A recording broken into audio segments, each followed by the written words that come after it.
What's up, y'all? What's up? Welcome back to another video with your boy Abe Shaw. I think the last video we talked about, we went over SPS breakdown. I told you guys the reason why I went up to EL, and it's to cop the merch. Finally got the official. Well, this is like the second hoodie. You already seen the black one, but I'm really messing with this one. The official Wealthy Traders Academy hoodie, man. Like, check me out. And if you haven't seen my Instagram, just go check out my Instagram. Actually, by the time y'all watch this, it probably won't even be there.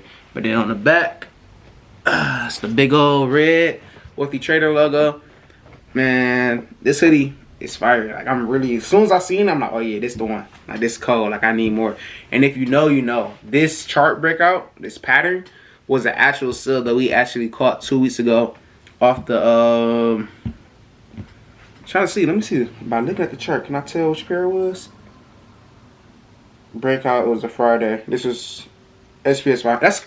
And it's crazy. I could look at the chart, like, and it's like, it's literally on me, bro. Like, it's literally on my body. You feel me? So, like, you seeing like the market breakout, the zone. I love the zone breakouts. That's one of my famous ways of trading, besides using my indicators. Once that market broke out of that zone, as you can see right here, we caught that sale, and we caught it all the way past TP4 smash, TP5, TP6, TP7. And the market was absolutely busting. And honestly, if I'm not mistaken, it went further. And really, respectfully, this is SPS 2 weeks ago.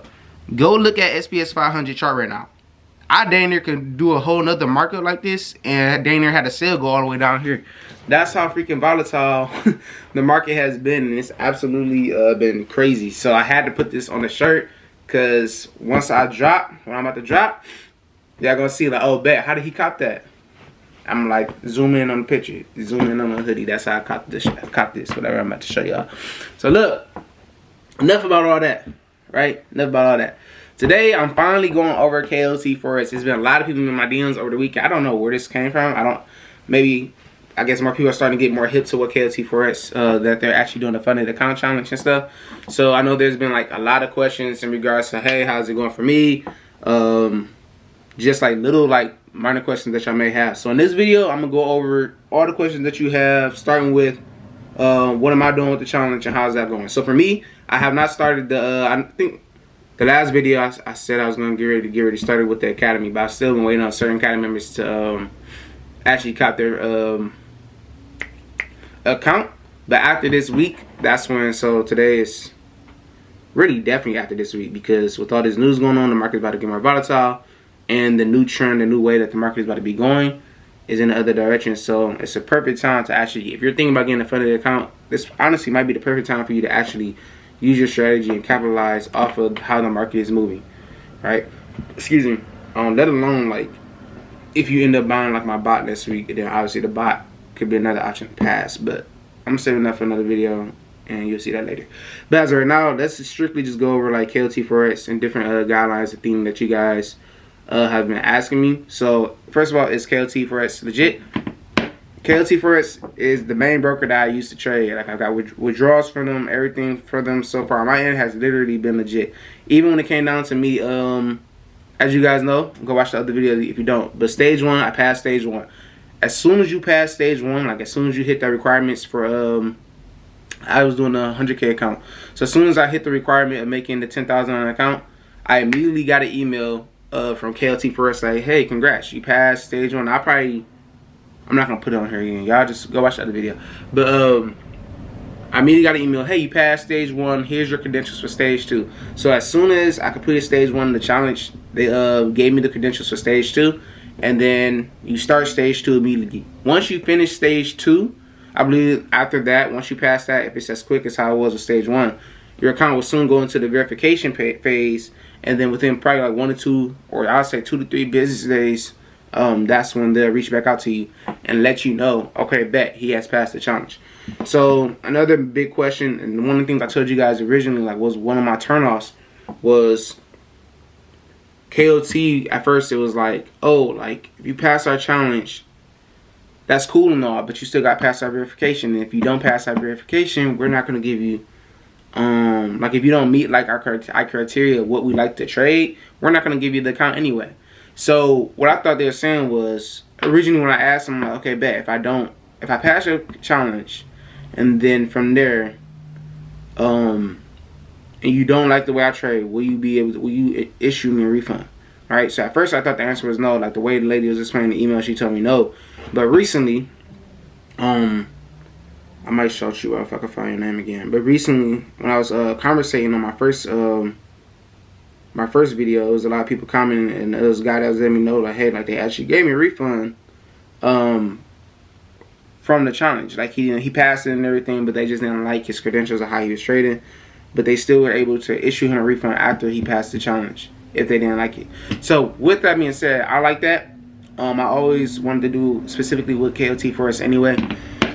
Excuse me. One, because honestly, I haven't really seen nobody else on YouTube talking about the KOT4X challenge. So this was like a way for me to not only talk about it to y'all and get everybody else hip to it, but two, like it's my main broker. So why wouldn't I want to trade with the broker that I'm already using to make me money off my own live account?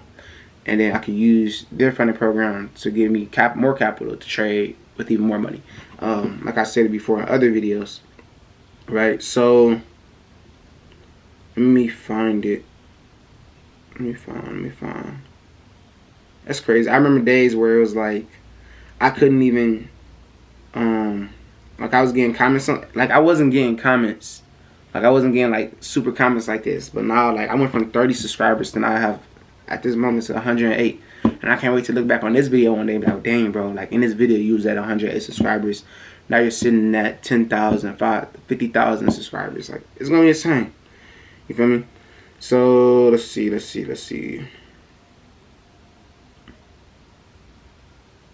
Bet. Okay, so look. I just saw this other comment. He says, don't do the challenge anymore. It's basically designed for you to fail. Stick to FTMO. They're the best, second best to Forex funds. So, cool. The challenge isn't... I'm gonna kill that right now. Bro. The markets is not like, yes, brokers can manipulate the markets, whatever it may do, right? But the challenge isn't designed for you to fail. You got to understand that. They have their strict rules on what they are willing to risk when you actually get their live account.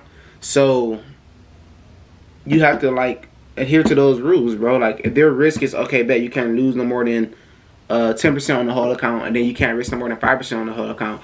And then they tell you that, and then you as an individual, you're not setting a stop loss, you're not setting TPs, but you want to pop a dollar lot on the indices pair, and it pull back, and now you automatically lose the challenge. You can't get mad at them for that, because if you're doing that on their funded challenge account, imagine when you get a live account, and you're popping a dollar lot, and now you're in drawdown 30K of their money, and they allowed you to pass their challenge, and now they're in drawdown, they're out 30K because you wanted to get greedy or don't have a strict strategy. That's why these challenges are made. Each program, each challenge, yes, different brokers have different spreads. Like the only reason why I don't like FTMO is because their spreads are basically kind of like lower, so I'm not making as much money as I would if I was trading with KOT4X, which their spreads are great when it comes to the indices. Like for a trade that I'll make $1,000 on KOT4X, I would probably make $100 on that for FTMO. That's what I realized when I was doing the challenges originally back in the day.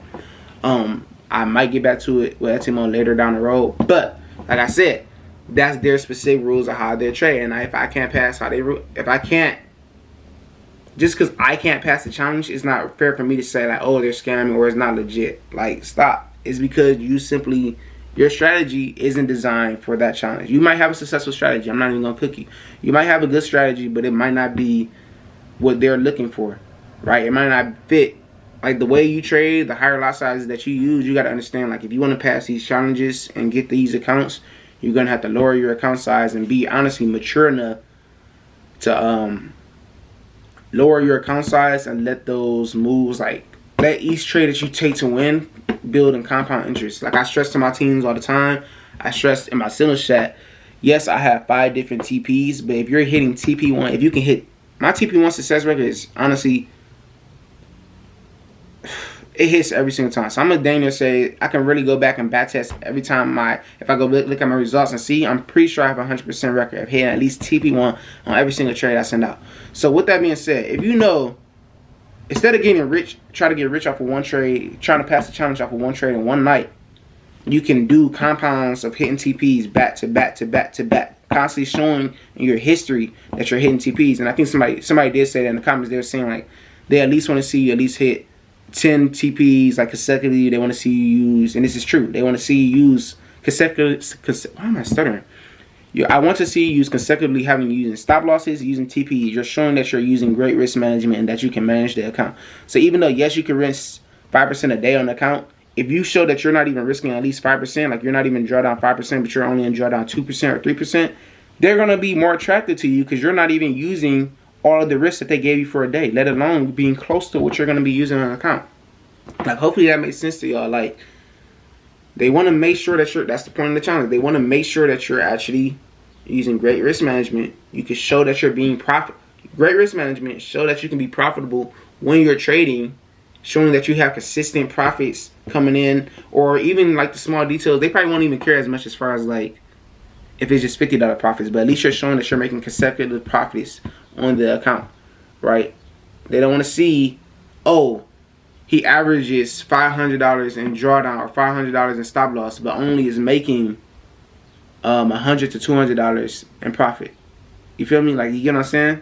So I want you guys to really focus on that. If you're considering taking this challenge, make sure you have a strict way that you're going to go about trading. Make sure you are setting your stop losses. Make sure you are setting your TPs, so that way you really don't have to worry about them even doubting to pass you after the verification.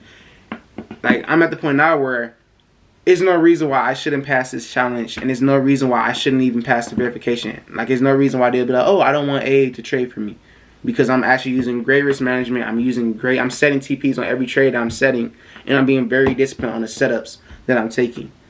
By showing that in your history, by showing that in every trade you place, why wouldn't a company want you? Right? If you could tell me that you're doing all those things, if you could show me that you're doing all those things, then okay, maybe they are on BS. But until you can prove that, don't stop saying that, oh, it's a scam, or stop saying that, oh, this company isn't legit, or I don't know why everybody falling for KOT4X. Like, KOT4X has been around. Like, it's not like they have, even like top traders I know trade with KOT4X as their broker, as one of their brokers, because obviously everybody has multiple different brokers. So it's not like they're they just popped up out of thin air. Like, KOT4X has been around. Actually, let me see how long the company has been around. What year? Because I actually got first, shout out to Q Banks. I first got hit to KOT4X through Q. And that was the reason why I found out who they was. Let's see. And I ain't about to spend all my time because my camera is literally on one bar blinking. So look, I might add on to this video once I charge my battery. If I go back and see if there's any more questions or any other thing that I could think about. Because I know I talked about a lot of stuff of how the challenge worked, the 30%, making profit in 30%. I'm pretty sure I talked about all that in the actual 2 videos before, actually when I was doing the challenge. So I might add on to this video, and I might not. If I do, obviously you'll see it after this. If not, thank you for watching to the end of this video, and I'll catch you guys in the next video where I'll probably be going over. I might give y'all the US 30 breakdown like I just did with SPS. And I might give you an update as well as what's going on with the EA bot and just like news on that in general. Like, that's about to change the game. I'm so excited for y'all to like see how it's looking and everything. So peace out, y'all. I'll catch y'all in the next video. If y'all want some merch, I'm actually about to release some. I'm about to actually order some more because there's been a lot of people asking about it. So that'll be up on my website probably next week as well.